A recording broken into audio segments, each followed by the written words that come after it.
Just a quick note. I know I have a few listeners in some of the affected areas from Hurricane and Tropical Storm Ian. My thoughts and definitely my prayers are with you.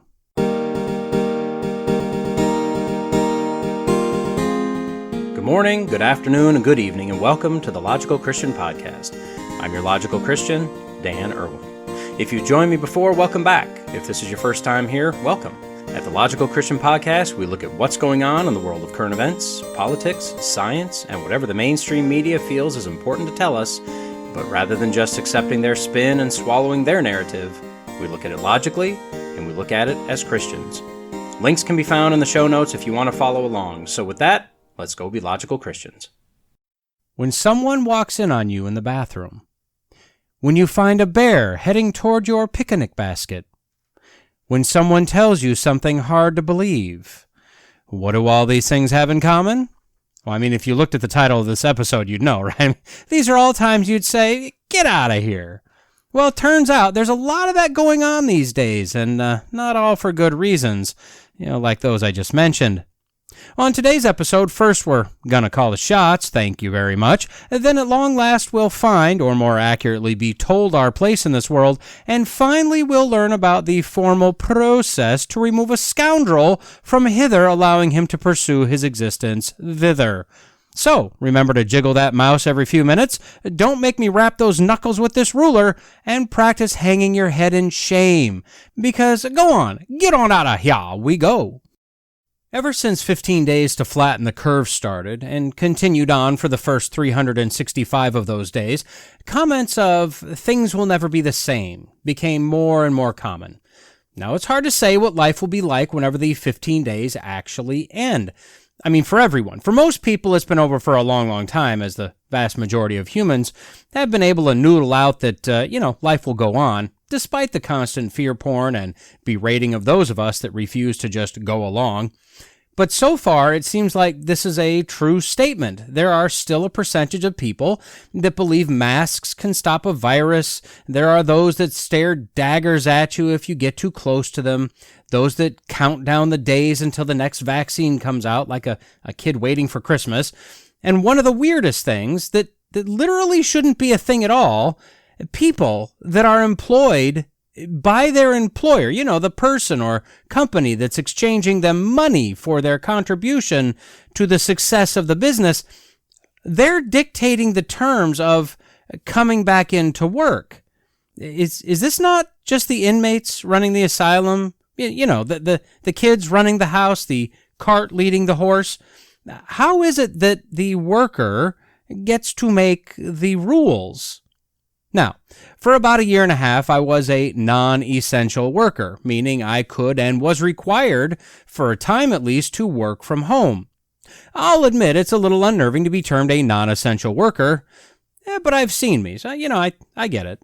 Anywho, my job involves a lot of butt-in-seat computer time. I do a lot of data collection, a lot of data analysis, setting up systems and maintaining databases, so my presence at the job site wasn't really all that crucial.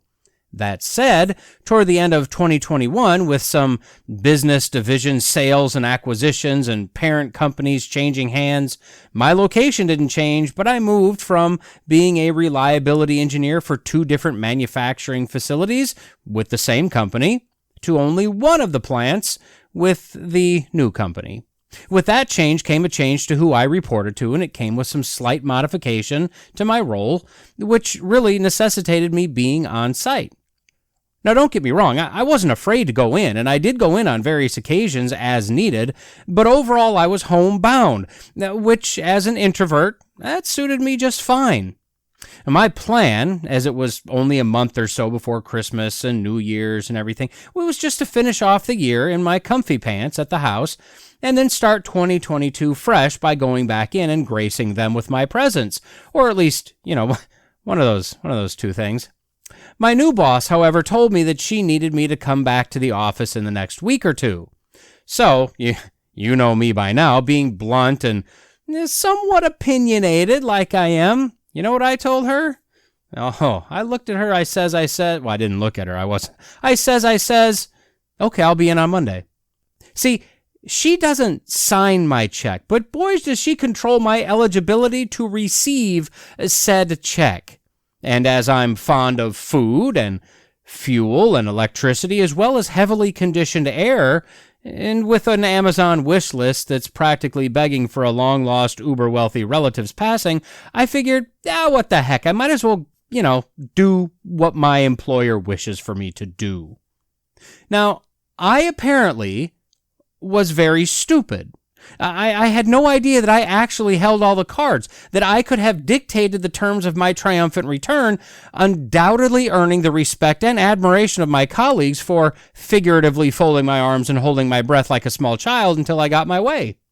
But more and more stories are coming out now about employers demanding their employees return to work, giving them a deadline to return by, threatening action, while the employees decide, no.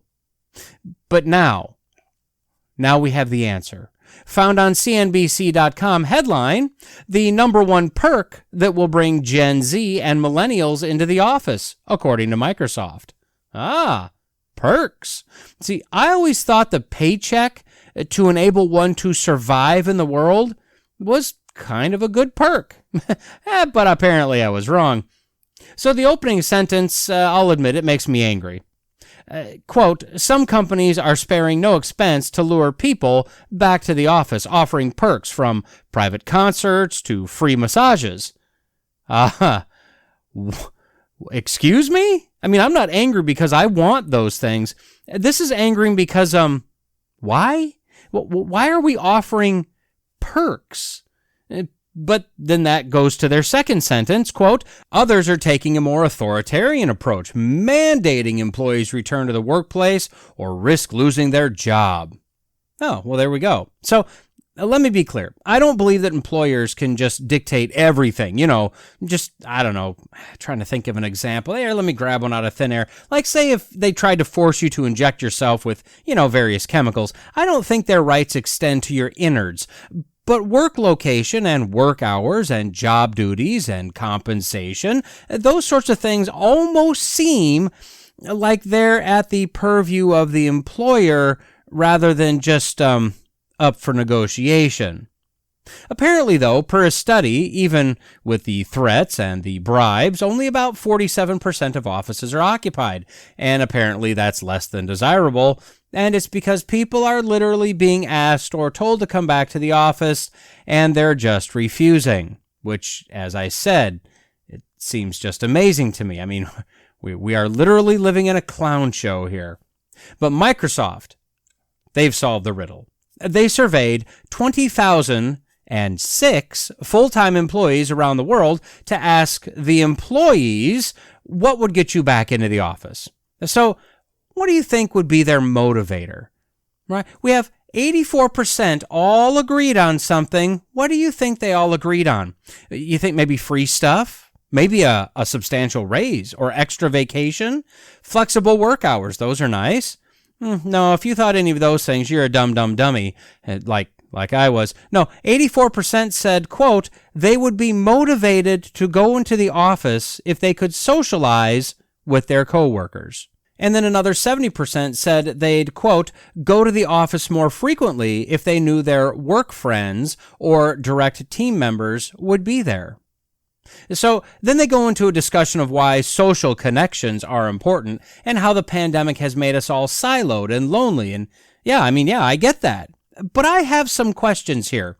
So first, is work there for you to improve your social life or to exchange labor for money? Now, I'm not saying you can't be social. That's fine. But that's not why you go to work. You work at your job because your job is to work.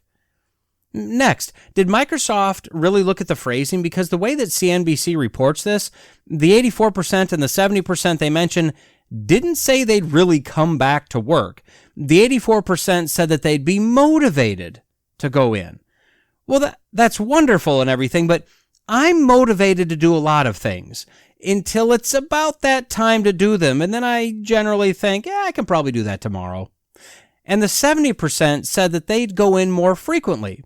Not that they'd return to the office, that they'd just go in more frequently. Well, what exactly does that mean? If you're starting from a frequency of, let's say 0 times per year, then technically once per year is more frequent, right? These are non-committal answers. It's more of a negotiation than it is a commitment here. Next, the idea of working from home started as either an I'm scared to come to work thing, or I believe I have a higher risk, or something like that. Or like myself, we were told to work from home and let's kind of see what happens. But it quickly morphed into, I don't want to go back to the office. And that just doesn't seem like it's an acceptable answer to me.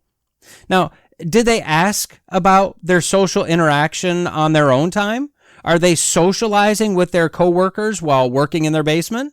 It seems to me that if socializing is the most important thing and work is the only place they can see another human, they would have gone in as soon as they were given the all clear.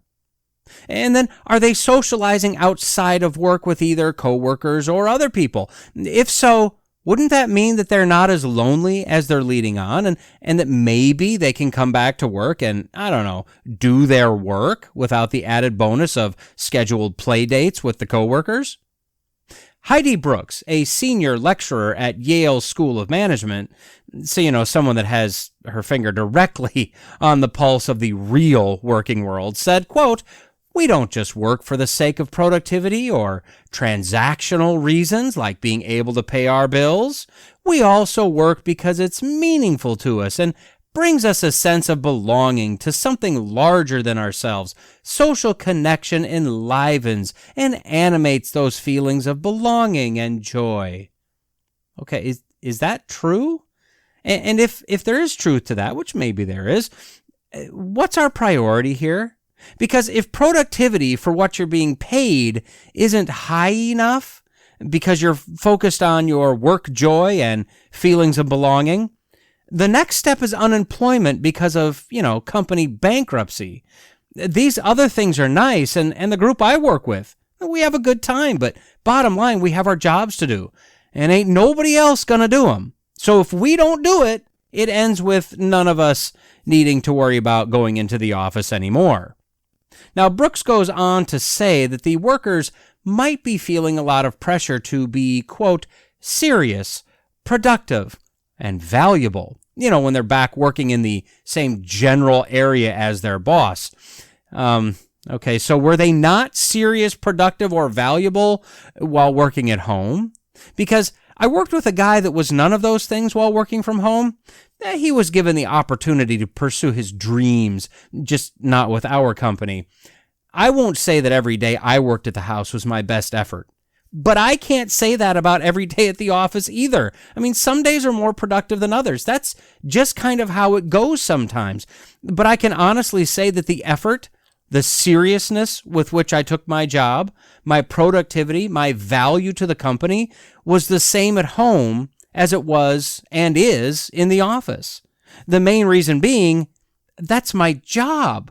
That's what they're paying me to do. Now, I do agree that a happy, cohesive team is a good thing. I've worked in that environment. I currently work in that environment. I've also worked in more of a hostile type environment. And I definitely recommend the former, if you have the choice. But Brooks is given the final quote of the article here, quote, "We spend a lot of our time at work, and increasingly so the office. Shouldn't work be an enjoyable, meaningful part of our lives?" Well, Heidi, that would be great, yes. But again, priorities here. Doing the job you agreed to, in trade for the amount of money they agreed to pay you, that's what takes priority. If you do that and you find it enjoyable and meaningful, all the better. And if you don't find it to be those things, either change jobs or change careers or just suck it up and deal with it, something. But making work a social club isn't the answer. That's foolishness. Now again, we're seeing the effect of a world increasingly disconnected from the principles that are laid out in the Bible. We all know that Paul told the church at Thessalonica, if anyone is not willing to work, let him not eat. I'm not sure we'd even really need to go farther than that. But for those that are working and refuse to obey the direct order to come back to work, as There's literally no objection that can carry any water as to why someone would flat out refuse to go back in, not anymore. Well, how do we handle that? What does the Bible tell us? Well, this comes down to the relationship between the master and the slave, or the master and the hired servant. And just to be clear, there were very strict rules for owning slaves. There were legal penalties for mistreating slaves. Slavery, as spoken about in the Bible, is rarely referring to what we all envision as slavery today. That said, even if it was the same, the concept of master and slave extends to employer and employee regardless, so we need to take heed. I think Ephesians 6, 5 through 9 is probably a great place to go here. That reads, "Slaves, obey your human masters with fear and trembling in the sincerity of your heart as to Christ. Don't work only while being watched in order to please men, but as slaves of Christ, do God's will from your heart. Serve with a good attitude as to the Lord and not to men, knowing that whatever good each one does, slave or free, he will receive this back from the Lord. And masters, treat your slaves the same way, without threatening them, because you know that both their master and yours is in heaven, and there is no favoritism with him." So help me out here. Where exactly in that passage does the part about slaves refusing to obey the master come in?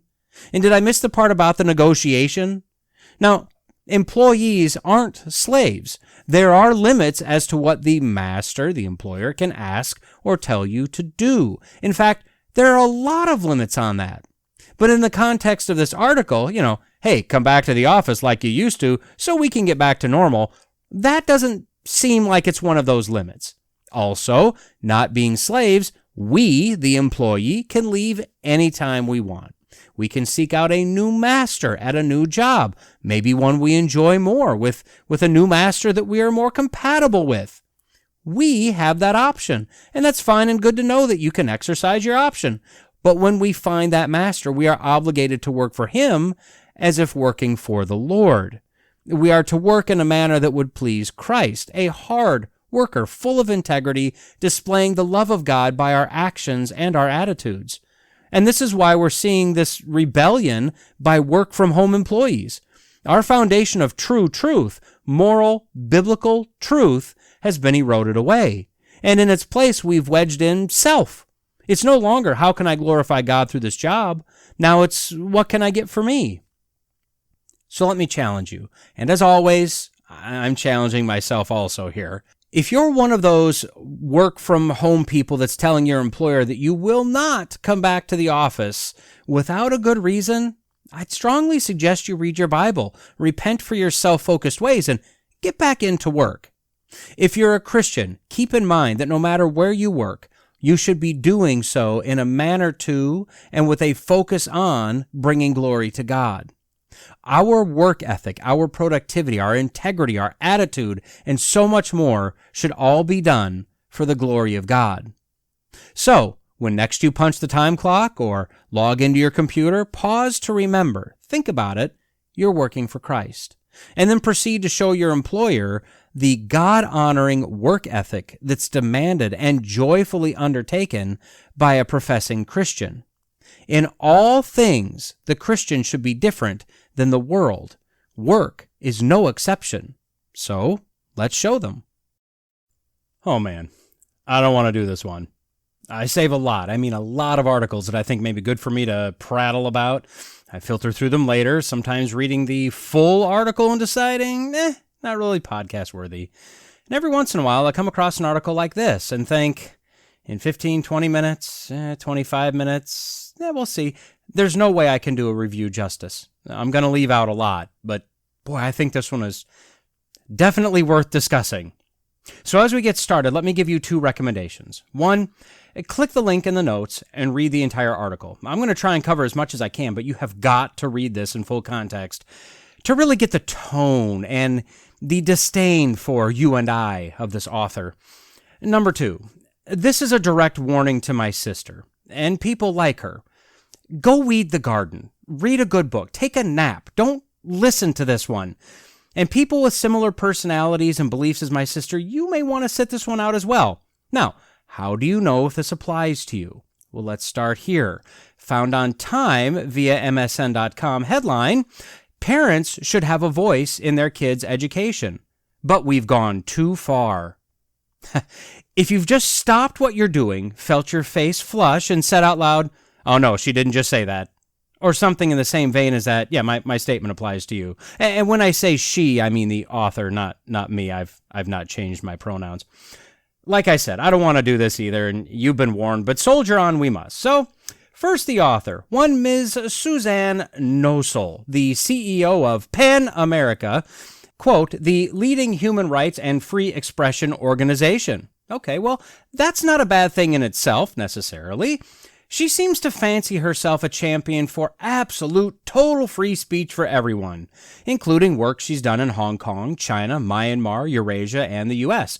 She was previously the COO for Human Rights Watch, a left-wing organization, executive director of Amnesty International USA, a left-wing organization, and she served under Presidents Obama and Clinton, although I should be careful about using that exact phrasing and Bill Clinton in the same sentence. I could be taken wrongly. She publishes articles for the New York Times, the Washington Post, the LA Times, and others, all of those being left-wing media organizations. Are we sensing a pattern here? She also served on the board of directors for the Tides Foundation and was a senior fellow for the Center for American Progress. Both of those are George Soros-funded and associated Marxist America-hating think tanks. She has a book, Dare to Speak, Defending Free Speech for All. And that sounds like a great title, but per the chapters, I kind of have some questions. Now look, I'm not going to buy or read this book because it's not worth my time.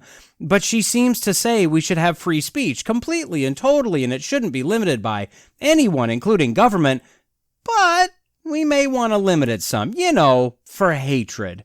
But you should limit your speech. Just don't say those things that are deemed hateful. That's kind of the vibe I'm getting.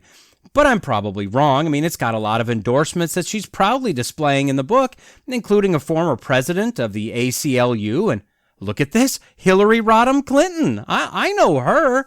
What do you know? Salman Rushdie, the author of the Satanic Verses. He says this is, quote, "an authoritative, essential book." Well, if someone from ACLU and a Satan worshiper and Salman Rushdie, I'll recommend it, right? See what I did there? Okay, so this is the person we're dealing with, right? Now, remember, free speech for all. That's her bag, baby. To start, I'm going to read her opening paragraph, as that kind of sets up the tone of the article fairly well. Quote, "As kids return to school, the focus on math, science, and reading has been sidelined by campaigns mounted in the name of, quote, parents' rights. Advocates are demanding that books be banned from curricula and school libraries, targeting teachers and administrators based on viewpoints, and fighting for control of educational boards. There is no question that parents deserve a say in shaping their children's educations.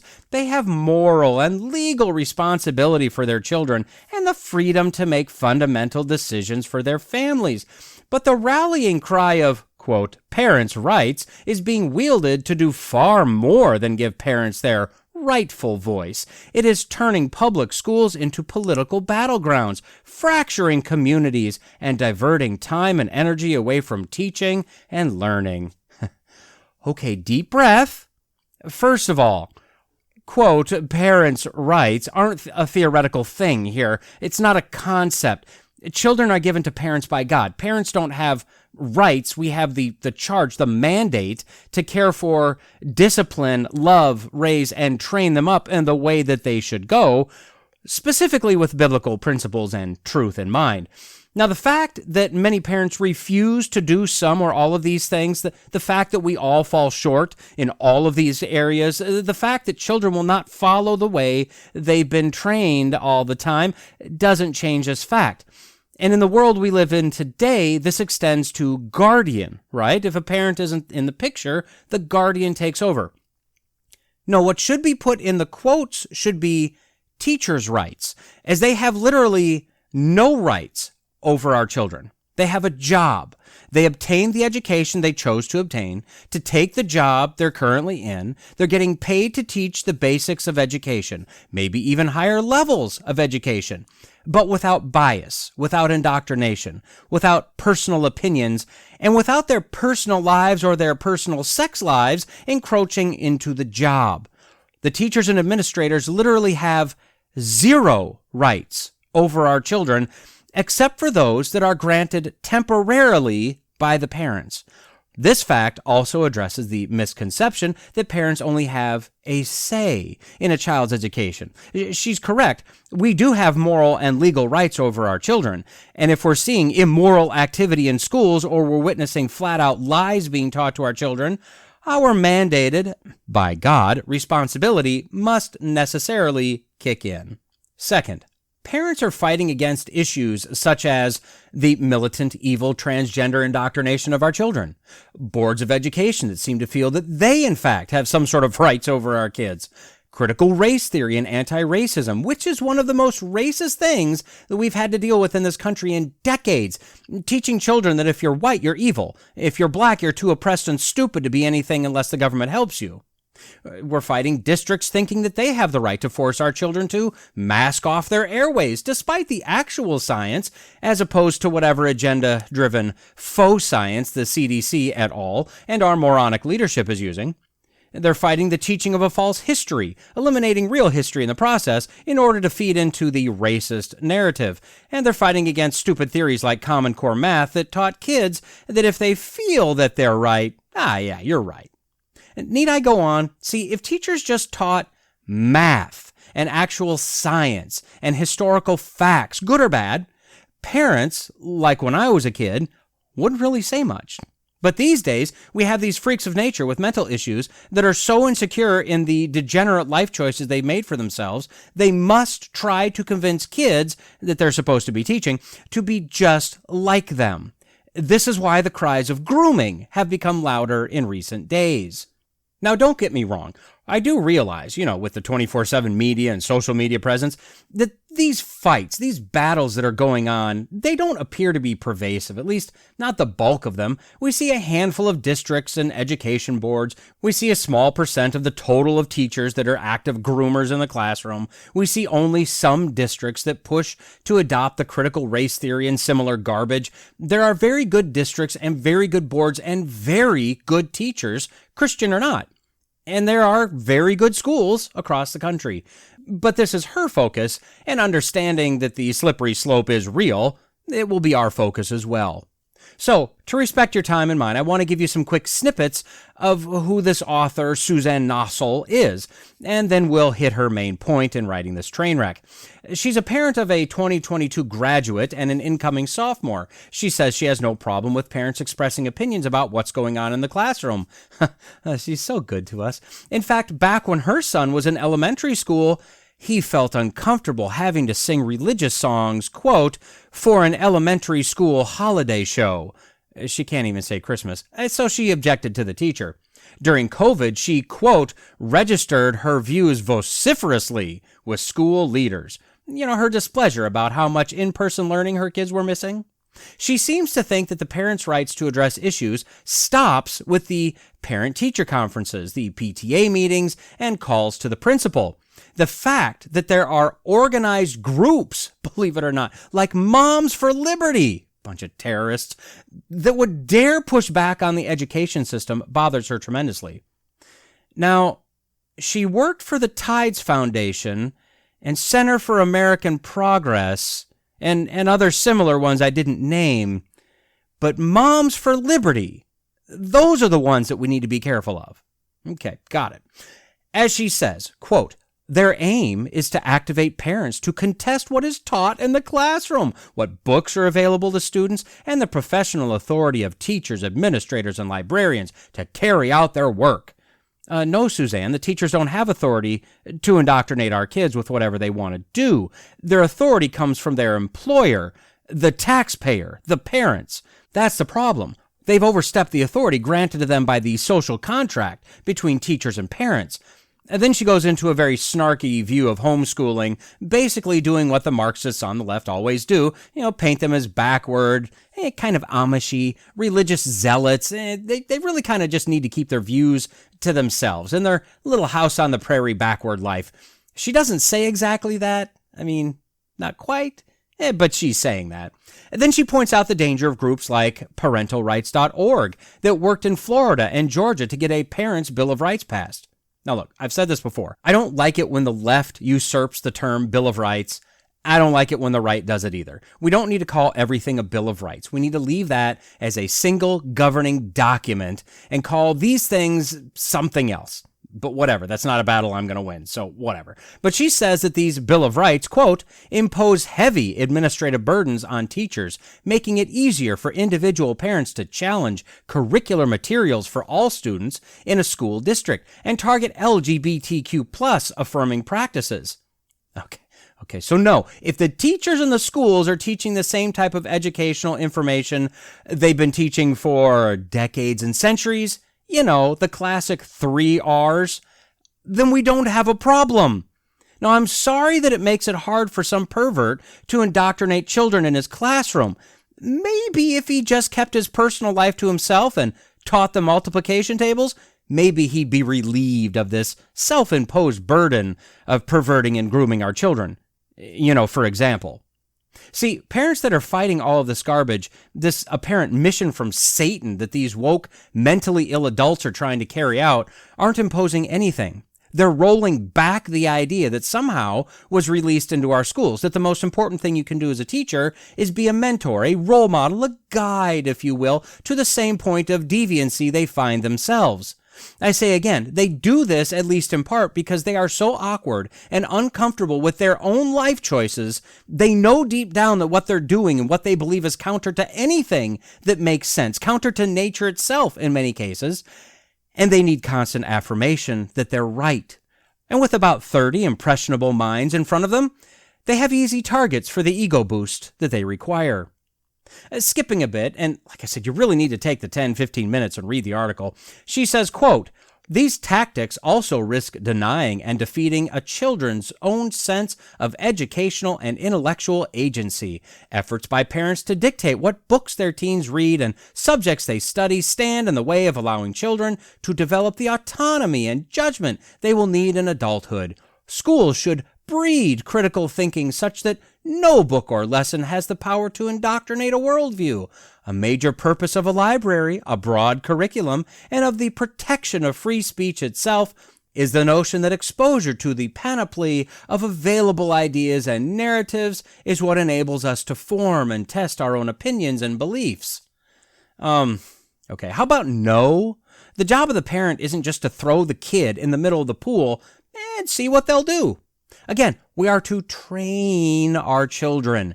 As Christians, our job is literally to indoctrinate our children with Christianity. That word is not always negative. If you're flooding them with true truth, then indoctrination is a good thing. I can speak of multiple people that I know that have had issues in their lives, that have had very hard emotional issues in their lives, that are not only still on this planet today, but also still Christians, because they not only knew and understood their Christian faith, but also knew and understood what the world wants them to believe, and they understood the difference between the two and the obvious lies and insanity of the world's view of this life, which leads them back to God, to the true truth. Now, believe it or not, her main point is the so-called banning of books. Remember, she's a free speech expert and advocate, as long as it comports with what she feels should be free, so, police yourself carefully. This is one of the foci of her current organization, PEN America. PEN is in all caps, that's why I'm assuming you yell it.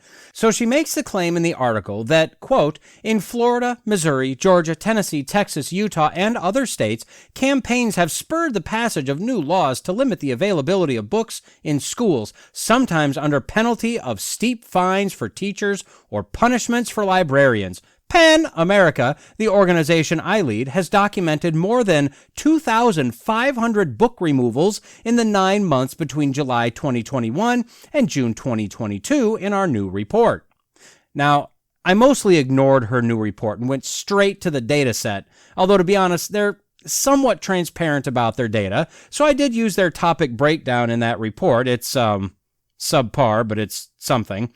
But to start, let's put the more than 2,500 books in perspective, shall we? First, it's not actually 2,500 books, it's 1,648 books, so that drops her concern down by a third. I mean, just boom, right off the bat. This is because some books are banned in multiple places and some in many locations, which that should probably tell you something. And of these 1,648 books, there are 1,149 authors involved. So that means that some authors are just getting slammed, and that should also tell you something. Second, regarding the states, notice that she called out Florida, Missouri, Georgia, Tennessee, Texas, and Utah. What's clearly implied by what she said? And that's only naming 6 of the 32 states that have enacted these bans. Some states that may shock her that she ignored are Illinois, Maine, Maryland, Michigan, Minnesota, New Jersey, New York, Rhode Island, and Vermont, and others. It's basically a mix of traditionally red and blue states, which is what you should expect, if parents aren't neglecting their duties. This kind of goes beyond party, or at least it should. Now, third, this encompasses 132 school districts. There are over 13,000 districts in the United States.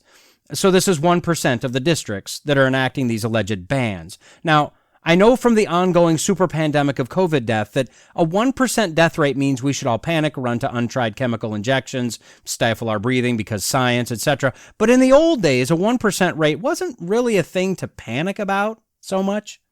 Fourth, she makes it sound like the parents are just rushing the schools and boards, Karening at the top of their Karens to force the school to ban books or face their wrath. But when you look at the origin of the challenge, we see that of the 2,532 total so-called bans in the 32 states and 132 districts, 2,383 of them, or 94%, have been brought by an administrator. Okay, only 143, or 6%, are from a formal challenge. Now, I'm not sure what administrator means exactly. They don't define it. But I know a complaining parent would not directly be called an administrator. So even if a parent or parents were involved, this went through some channel before the book was formally challenged. And fifth, she fails to tell you that out of the 2,532 books, 32 states, 132 districts, what's up with the 32s, that 1,375 or 54% are currently under review.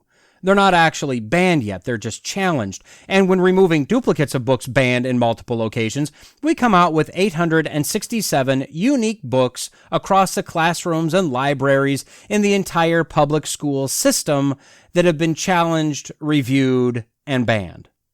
So, moving to their report, what kinds of books are being banned?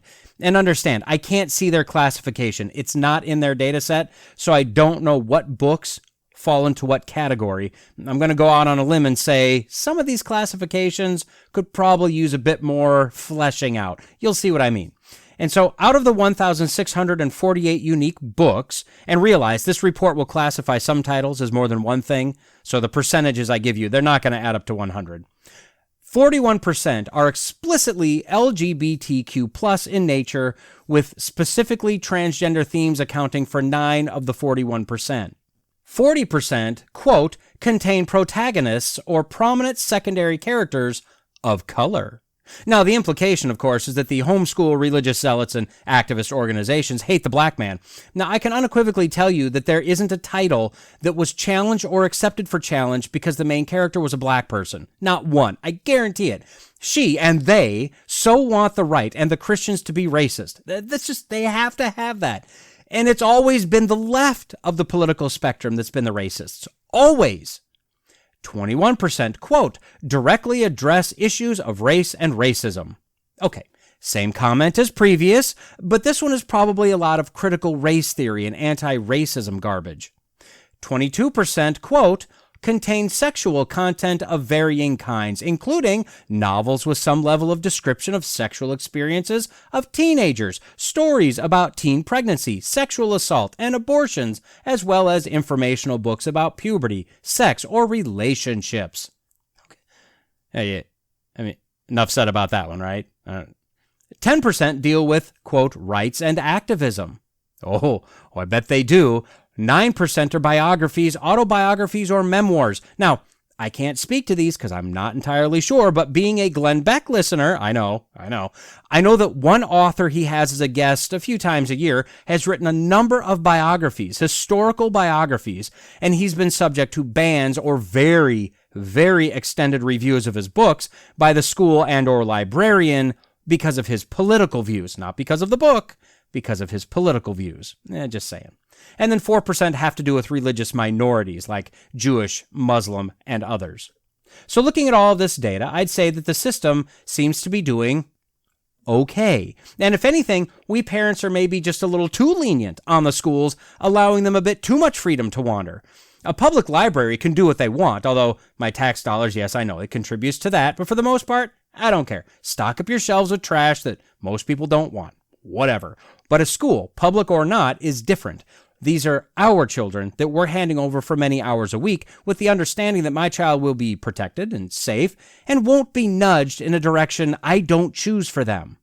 But according to Suzanne, I guess I'm wrong. Remember, we don't want to hold our children back. God forbid we train up our children. Or wait, no. God demands we train them, not just, let them figure things out all on their own for the sake of autonomy.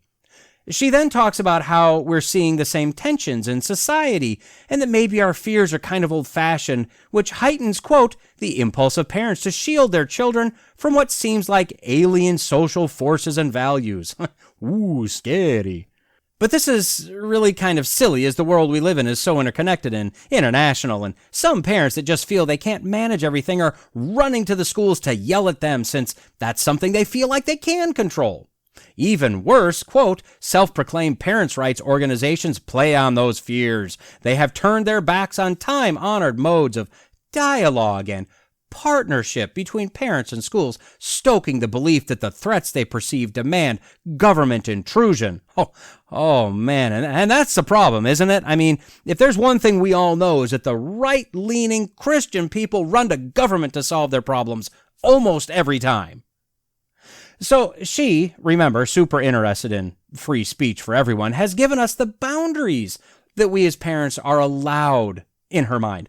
Quote, in an era of intensifying polarization and fragmentation, public schools are among the few unifying institutions with the potential to help solder together a diverse, rising generation of Americans ready and equipped to live together, solve problems, and help build a better nation.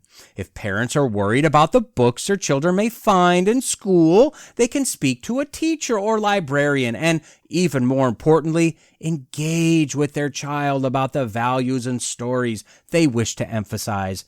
The phrase, quote, parents' rights, may have a nice ring to it, but the agenda now afoot in its name should sound alarms for all those who care about the future of public education. Oh, well, so I don't know about you, but now I'm happy to know what I'm allowed to do and the very dangerous path of damaging our public schools that I've been on. So let me just go ahead and get off of that path now. She's basically saying that the world is changing and we need to let our kids keep up with the world, even if we don't agree or if we don't understand the big, scary world.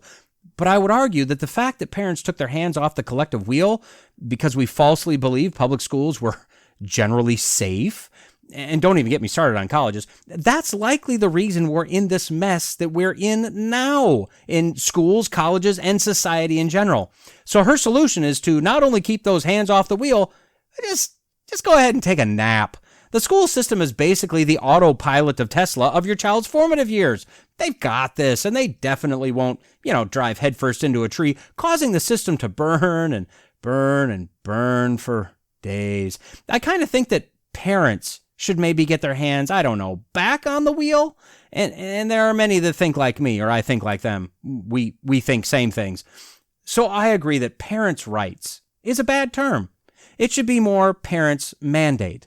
Proverbs 22:6 says, train up a child. Ephesians 6:4, bring them up in the discipline and instruction of the Lord. Psalm 127:3, children are a heritage from the Lord. Matthew 18:10, see that you do not despise one of these little ones. Colossians 3:20, children, obey your parents in everything, for this pleases the Lord. Proverbs 13:24, whoever spares the rod hates his son, but he who loves him is diligent to discipline him. Proverbs 1:8, hear, my son, your father's instruction, and forsake not your mother's teaching. Need I go on? Parents are the sole responsible party for the child. That said, Hillary Clinton was correct. It does take a village to raise a child. In fact, I would say it takes many villages. You've got family friends, church, extracurricular activities and teams, parents of their friends, and so on. If a friend is pushing a child in the wrong direction, if a coach is teaching a child bad things, if a pastor is teaching something other than the gospel, we take action. School is no different. They aren't sacred. They aren't untouchable. They aren't immune or autonomous.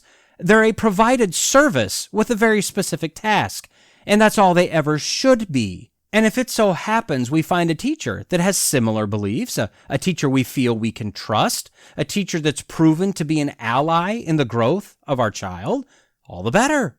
But we would be derelict in our duties, sinfully shirking our responsibilities, if we just allow anyone or anything to just have carte blanche control of the children that God has given to us. Okay, now, go run some hot water, throw in a bath bomb, put on some soothing music, and just breathe. I mean, after this podcast is done, wait for that first, then go do those things. So, we meet again. And welcome back to the American Genesis Part 3 of our look at the Constitution.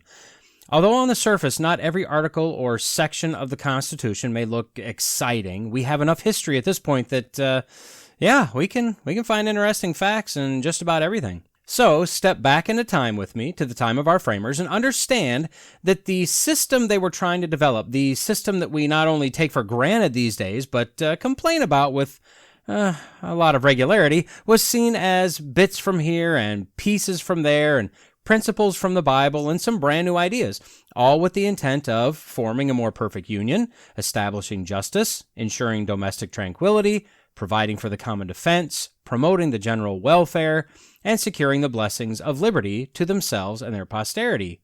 That's you and me. The task at hand required them to tackle some very large needs, answer some big questions, fix some gaping holes in the articles, which was the law of the land at the time they were writing this, and make something that would work for a long time for all the people. They seem to do a fairly decent job. So, no point in delaying. Let's go ahead and dive in. So, Article 1, Section 3. The Senate of the United States shall be composed of 2 senators from each state, chosen by the legislature thereof for 6 years, and each senator shall have 1 vote.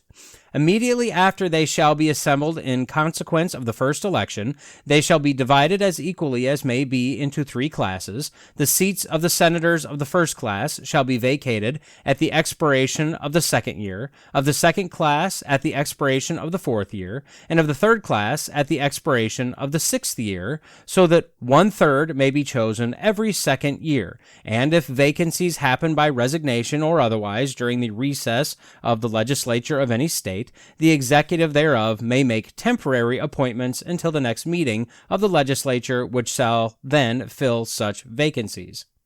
No person shall be a senator who shall not have attained to the age of 30 years and been 9 years a citizen of the United States, and who shall not, when elected, be an inhabitant of that state for which he shall be chosen. The Vice President of the United States shall be President of the Senate, but shall have no vote unless they be equally divided.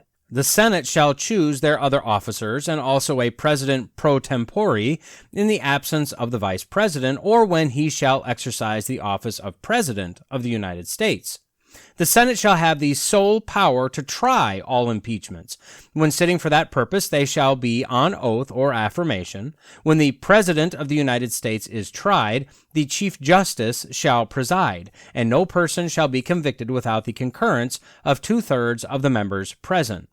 Judgment in cases of impeachment shall not extend further than to removal from office and disqualification to hold and enjoy any office of honor, trust, or profit under the United States, but the party convicted shall nevertheless be liable and subject to indictment, trial, judgment, and punishment according to law. Okay, so this is where we get to see the qualifications for the other part of the legislative branch, the Senate.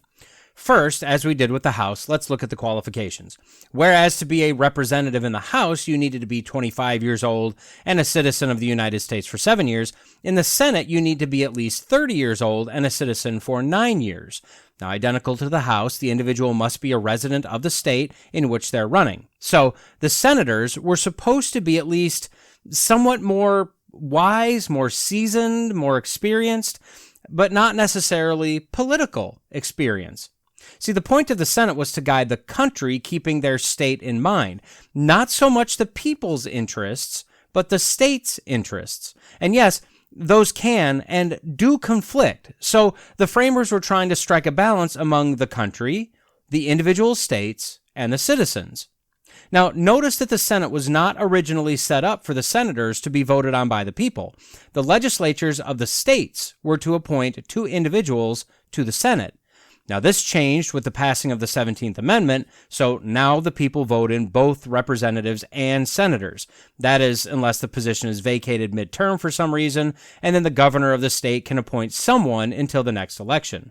Now, we'll get to the 17th Amendment in time, but to me, I kind of think I'd rather go back to the old way, but at the same time, we're so political now that the appointment process may actually make things worse. I don't know. It seems to me that many or most politicians, left and right, are really just in it for themselves. Not the people, not the state, not the country, and more for their bank account than anything else. Now, since the Senate was originally intended to serve a function with a somewhat larger focus than the House, the senators were appointed for 6-year terms rather than the 2-year terms, but every 2 years, a third of the senators across the nation will come up for election. And that's why you see lopsided voting years from the perspective of political parties. This year, 2022, for instance, appears to be a very, very bad year for Democrats, as President Vegetable has done just about everything wrong, and the Democrats seem to want to destroy pretty much everything. But the Republicans taking back the Senate will be a very difficult task because there are more Democrats not up for election this season than are. So the opportunities are very limited. Now, this system is a solid idea, though. In order to allow some continuity with how the government operates, this would stop a complete changeover of the executive and the entire legislative branch, which could have happened if this 6-year rotating system wasn't set up. Also, keep in mind that although there were no term limits set up in the Constitution for anyone at all, the intent was that this was not to be a career. This was meant to be a temporary inconvenience, after which you go back to your real life. Oh, how things have changed. It's funny because the framers never foresaw that anyone would want to stay in a position of governmental public service for a lifetime. This was a nuisance to them. They didn't see that changing, but here we are. So the vice president, as is still done today, is the official president of the Senate, but the VP really rarely presides over the Senate, at least not anymore, so a person is appointed to be the president pro temp. Now, today, that position isn't really taken as seriously, as I think the framers probably intended, as it's usually just kind of a rotating appointment of junior senators, because the more senior senators apparently have other things that they're doing. I don't know. Mostly what we see these days is the VP making an appearance to vote in order to break a tie. With our current Senate mix that we have right now, we've seen this a number of times in the last couple of years. Okay, back to impeachment to close out Section 3. So the House, as we discussed, has the sole authority to bring articles of impeachment. Once they vote to impeach, they bring those articles to the Senate to actually conduct the trial, with the representatives from the House being the plaintiff in the impeachment case. The Senate sits as the jury, the president is the defendant with his counsel, and the Chief Justice of the Supreme Court is the judge. Now, there have only been 4 impeachments brought to trial in our history. Andrew Johnson had 11 articles of impeachment brought against him. Chief Justice Salmon P. Chase presided, and the Senate voted to acquit. Richard Nixon had the impeachment process started against him, but he resigned office and never had articles of impeachment voted on or brought against him. Bill Clinton had 2 articles of impeachment brought against him. Chief Justice William Rehnquist presided. The Senate voted to acquit. Donald Trump has been impeached twice, and this is where impeachment has kind of turned into a political weapon. The first impeachment brought 2 articles against him. Chief Justice John Roberts presided. The Senate voted to acquit. The second impeachment brought 1 article after Trump was already out of office. Now, nobody really knows how you can be impeached from a position you're currently not holding, but that didn't stop Nancy the Crypt Keeper Pelosi. Chief Justice John Roberts refused to preside as Trump was not the current president.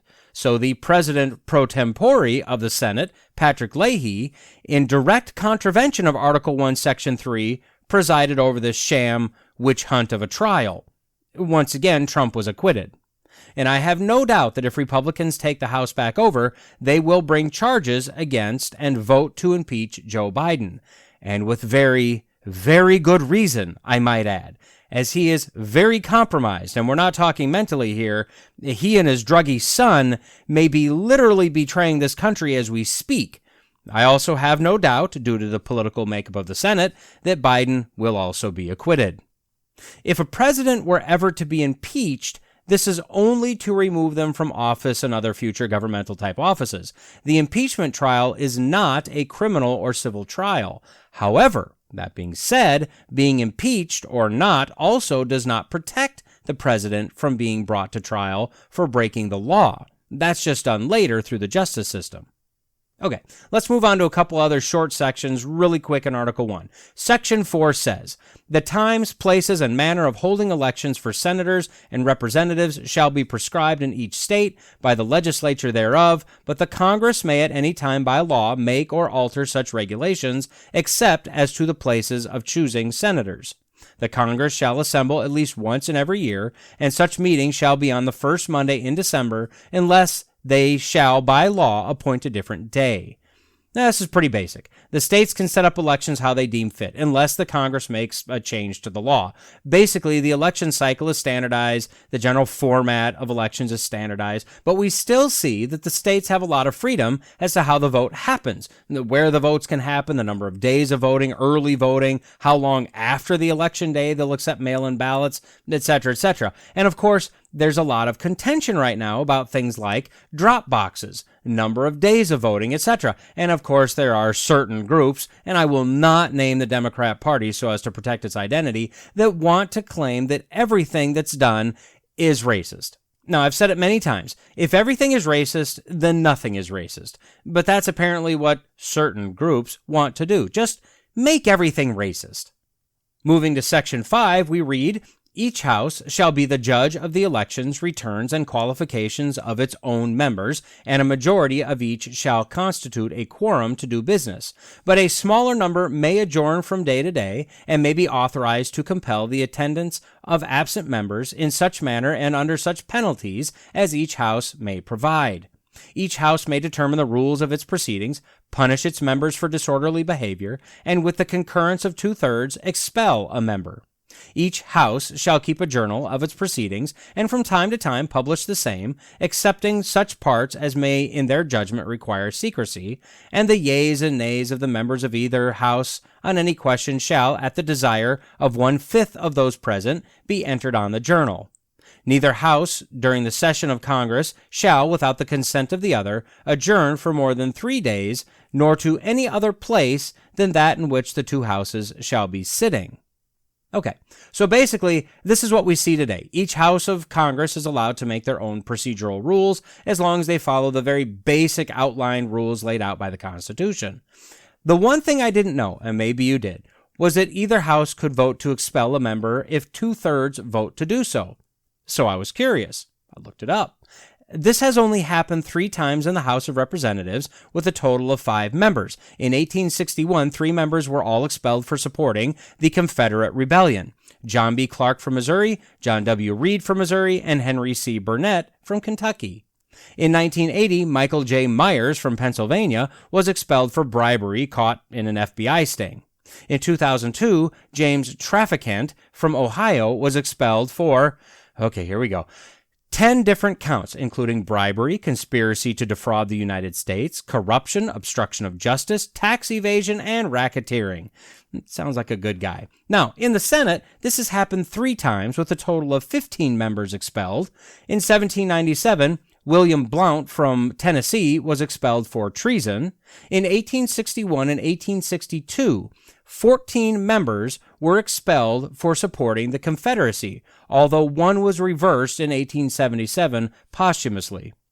The 14 members were Jason M. Mason and Robert M. T. Hunter from Virginia, Thomas Lanier Clingman and Thomas Bragg from North Carolina, James Chestnut Jr. from South Carolina, Alfred O. P. Nicholson from Tennessee, William K. Sebastian and Charles B. Mitchell from Arkansas, John Hemphill and Louis Wigfall from Texas, John C. Breckinridge from Kentucky, Truston Polk and Waldo P. Johnson from Missouri, and Jesse D. Bright from Indiana. There were also 18 others at 17 different times that had expulsion proceedings brought, but they were not expelled. 6 resigned, 1 happened at the end of his term, 1 died, and the other 9 were just not expelled. Now, one interesting factoid with this. Everyone that was expelled from both the House and the Senate, they were all Democrats. One was a Democratic Republican, and that group later split into mostly Democrats with a minority going to the Whig Party. So and included in that were 17 Democrats that were expelled for joining the Confederacy. The pro-slavery Confederacy. Isn't that interesting? I mean, despite what you're being indoctrinated with, the left, big fans of slavery, and they still are today. It's just done differently for now. As for the senators that were not expelled, 8 were Democrats, 10 were Republicans. Of the Democrats, you had 1 accused of working with Aaron Burr, 1 accused of supporting the Confederates, 1 embezzlement, 1 corruption, 1 for conflict of interest, 2 for electoral fraud, 1 for bribery. 1 of those resigned, 1 resigned shortly after, and the rest were not expelled. And on the Republican side, there were 4 that were accused of corruption, 1 for intervening with a federal agency, 1 for being a Mormon, seriously, 1 for speaking out against joining World War I, also seriously, 1 for electoral fraud, 1 for sexual misconduct, and 1 for financial impropriety. Out of these, 4 resigned, 1 had his term expire, the others were not expelled. So I think this is probably as good a place as any to bring this episode to an end. Now, I try to bring out a theological point in most of my podcast segments, and the Constitution is no different. That said, I don't really have anything too deep to say here. But I will say this. I know that not all the ideas the framers had for the Constitution were original. They borrowed from good systems elsewhere and tried to make them applicable and better.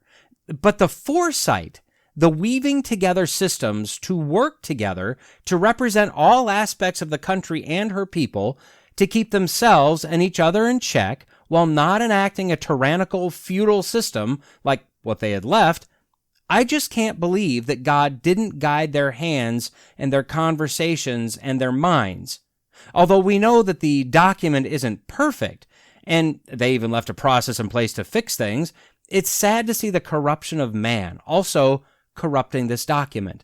It's these days used as needed and then ignored when case law or simple feelings needed to be ignored.